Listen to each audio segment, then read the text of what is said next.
I feel like marriage is a scam. I didn't want to get married. Is this thing marriage? What my mom went through, is this what anybody wants me to go to? A man subjects you, you don't have a voice, you know, you don't have anything. So I never wanted to get married. I see my dad beat my mom when my mom was pregnant with her last child. And he was marching on her tummy. Are you carrying Jesus? Are you carrying Jesus? Whatever you are carrying, I don't need a child. I watched him step on my mom's tummy like he was marching on a full-grown pregnancy. I don't know how God did it. My mom gave birth to that child at 11 months and 2 weeks. That's, call it a year. I saw every man that comes to me. Once you say I want to marry, I'll just say my father. No, there was this man that came, he was a bit elderly, kind. So his way of loving is that the wife doesn't go to the market, he goes to the market, he buys the things, he brings back, you cook. So I just saw him as, this one is going to cage me. Why won't I go to the market and shop? So while he was coming to ask for my hand in marriage, he will ask, what do you people have at home? And I'll tell him, okay, when I make list, the man will cancel the list and say, reduce this. I say, the same thing my dad does to my mom. That was the only reason I didn't marry the man. My God. I just saw, because my father knows how to cancel the list. Meaning that kind of trauma puts you in a loop where you keep seeing the one who has hurt you in other people. Yes. Yes. No matter how much love you want to show me, I just feel this is my father. He beats us, you're always locked in and all of that. So when I was growing up, I said I didn't want to get married because I never saw my parents talk. I never saw them eat together. I never saw them gist. If they sit together, to end in quarrel. My father was too authoritative. You know what we call our dad? We called him boss. If he's coming, including my mother, I'll say, boss Abatala, boss is back. Like everybody will take off. Boss Abatala. That is, boss is back. So we all take off, including his servants. He had a lot of people who were serving him at that time. Then you don't watch television. If my father comes back, the first thing he does is to put his hands on the TV console to know if it is hot. Who watch television today? And we are all in trouble. If we are watching TV and my father returns, once we hear his horn, including my mom, we will go hiding. God save you, daddy, that television is hot and nobody accepted. We are going to receive serious beating from my dad. Everybody would take off. So we're always scared of our dad. There was no time for conversation. So with the way he treated my mom and us, I said, marriage is not for me. I'm not going to get married. This thing is not just going to work. So growing up, my father had a block industry. He came to Abuja in the 70s. He was one of those who came to this city early. Yeah, so he had lots of stuffs. So he had this block industry that was supposed to be for the feeding of the family, but later became a place of punishment. If you err, my father will send you to the block industry and you're going to work in the industry not as the daughter or child of the CEO, but as a laborer. You carry block? I carried block. I know so much about block industry. I know the 6-inches, the 9-inches. I know that the wood used in carrying blocks is called pallets. I know where you mold block is called bunker. I know how to mix the sand, the sharp sand. I know how to mix it with cement to produce the texture that will So bring you about. like this, you have carried blocks before? Yes, a lot. I worked in my father's block industry. We don't look like what we have been through. I thought I was the only one that have carried block. I've carried blocks. My father's block industry, he was a very popular person in this city. He was known for what he was doing. So you see us at the back of that truck or his pickup. He had a pickup, so we'll be at the back. You don't sit in front of the car like this, your father's. You sit at the back of the truck. With the laborers? With the laborers. You know, I mix sand, I carry blocks. The following morning when you come, you know, the blocks are dried, you lift them up, then we start packing the pallets. We load the blocks into the trucks. We follow them to go and deliver the blocks to the sites. You count. If anyone breaks, you're in trouble. So if it breaks while you're loading, you have to bring it back, break them, remix the following day, and mold and all of that. And then you have to eat once a day. My father would tell you that you have to eat once a day alongside with those guys. So if you ever fail your exams or you misbehave, that block industry becomes your place of punishment. So I remember one day, at the course of working at that block industry, I developed a very terrible heart issues. They called it rheumatic heart disease. And at the time, there was a hole in my heart. But over time, God healed me. It's because of the kind of rigorous, work I was doing at the block industry. My father could keep you out of school for as long as the whole term or 2 terms, as the case may be, For the whole term? You can stay out of school for a whole term. And my mom dare not talk.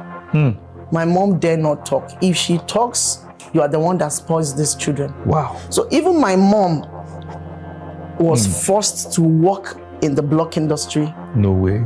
I'm telling you, every one of us, apart from the younger ones now, every one of us, my mom. Hope it was not as a means of punishment. It was. My father never believed that a man should leave inheritance for his children. He never believes. He will always tell us his late dad didn't leave anything for him. So he struggled to be who he is. So you should also struggle to be. Man should not leave inheritance. Yes, my father doesn't believe in leaving inheritance for his children. He never believed. So we're always struggling. We're always going to the block industry. And sometimes we stood up for our mom, especially me. So at the end of the day, my parents separated on their 25th wedding anniversary. Wow. After 25 years? After 25 years. Your mom couldn't take it anymore? Even with that, she stayed. She stayed. My dad was known even in church for who he is. He can stand anywhere and contest the Reverend Father because we're Catholics. He can talk to the bishop. He can speak to anybody. He was never scared of anybody. And he had money. So 25th wedding anniversary, we're even talking about celebrating it. One day, something very insignificant happened. And he was going to beat my mom. So I intervened. I said, you won't beat my mom in my presence. After 25 years, you were going to beat her again? My dad. After 25 years, somebody had come to sleep in our house that night who bears same name and same surname with me and came from our village. So where she was staying, the person traveled and forgot to drop the key. So we just told her to sleep back. And my father said, no, this person will have to leave his house at 12 midnight. So my mom said, if she was my daughter, why would I ask her out of the house by 12 midnight? Just leave her, by tomorrow she will leave. My father insisted. So the lady was okay. Instead of bringing problem, let me leave. So I told her, I said, no, we'll talk to her dad. If you leave this midnight at 12, where do you go to? If anything happens to you. And that was it. He started beating my mom. So I came and intervened. I didn't want her to beat her. This was happening like 12:31 a.m. So he picked the side stool by the side and hit me on my back, knowing that I was having heart issues. So when I ran out of the door, he locked the door. He locked me outside the house, 1 a.m. I had to sleep at my neighbor's house. And I was writing my WAEC. Wow. I was writing my WAEC. So from my neighbor's house, they threw my uniform across the fence for me. That's how I went to write my exams that I couldn't even concentrate. I didn't know what I was writing because while in school, I was thinking, what's the state of my mom today? Is she fine? What will my dad do to her? So when I came back from school, I didn't go back to my neighbor's house. I came, he was not around. And then I was talking to my mom through the window and she was telling me what he had done to her already. And I was really furious. Why would he lay hands? So while we were there, my father came back, got into the house and said, this woman, you have not left. I told you to leave this. My mother said she was not. Where will I go to? I'm not going to. I don't have parents. I don't have siblings. Where am I going to?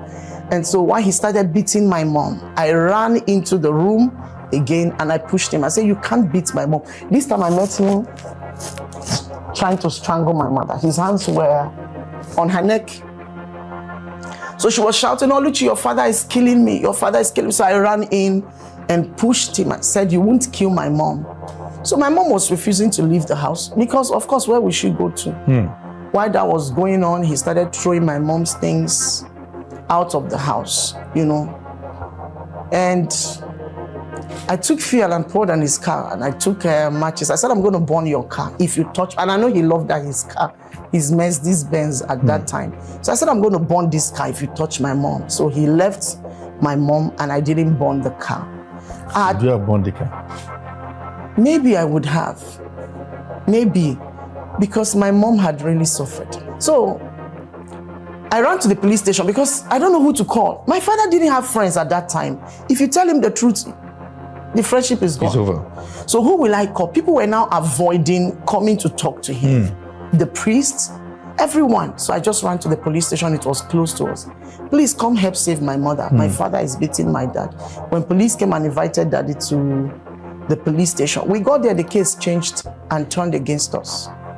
So they locked me and my mom in the cell. Really? Yes, the both of us slept in the cell that night. I remember we were both wearing MTN shirts. MTN came newly. That was 2002 into 2003. So we're sitting in the cell together. I was on my monthly flow, right in the cell. I had exams to write. I missed my exam. I didn't write that, my last paper. Yes. So we had to use one of the police to talk to the Reverend Father then. When the father came, they refused. He was not going to let us go. My father said, that's one of her boyfriends there. The priest is one of her boyfriend. So he was embarrassed, pushed out of the station, and he left. So I think the following morning, they quickly released us when they learned that the DPO was coming. So they released us. But this time, there was nowhere to go to. After 25 years? Yes, there was nowhere to go to. By the time we got back to the house, I saw my mom, some of her boxes outside. The clothes were missing. People had already picked the clothes they wanted. So we just went to a nearby hotel, the chief of the Igbos at that time, and just took our baths. And after taking our baths, the chief tried to talk to my dad. In fact, people had the story and started trying to reach him, but he fought everybody. So the next thing to do was, where do we go to from here? My mom and myself. So my mom went to a primary school and started sleeping in the primary school. She didn't allow me to stay in the primary school with her. So she said I should look for where to stay. But leaving her in the primary school was quite difficult for me. So I went over to a friend's place while I always go to check her and see what she can eat while in the primary school. One of the days she told me that some hoodlums, some guys almost raped her at the primary school. So we had to start looking for where to stay. Wherever she goes to stay, my father finds out, goes to that place and threatens the people. So at the time, my siblings started asking for their mom when they came back from boarding school, and my father also asked them to leave the house. Really? Yes. So we left. Really? Yes, we left. And then people gathered money and gave to us. We just got a room and parlor and started staying without mats, without bed, anything. There was no clothes. Wow. We left with just what we were wearing and few of the things we were able to pick outside. So we just started our lives, and what do we do? How do we survive? We started selling kunu in Yaya markets, zobo, buns, we go to the market, we sell, we hawk so that we can be able to eat. And the next year we couldn't renew the rent because all of us, and this rent was as cheap as 60,000 as at that time, but it was difficult. So I didn't pursue going to school again. Because at the time I pursued going to school, my father tore my admission letter and said he was never going to send me to school because I stood up against him for my mom. So I had to lay low, and my siblings finished their secondary school and went into university. So I'm the only one who is not a graduate in my family. Yes. Does he hurt you? He does. With where God has taken me to today, I feel if I had gone to school, I'll be better.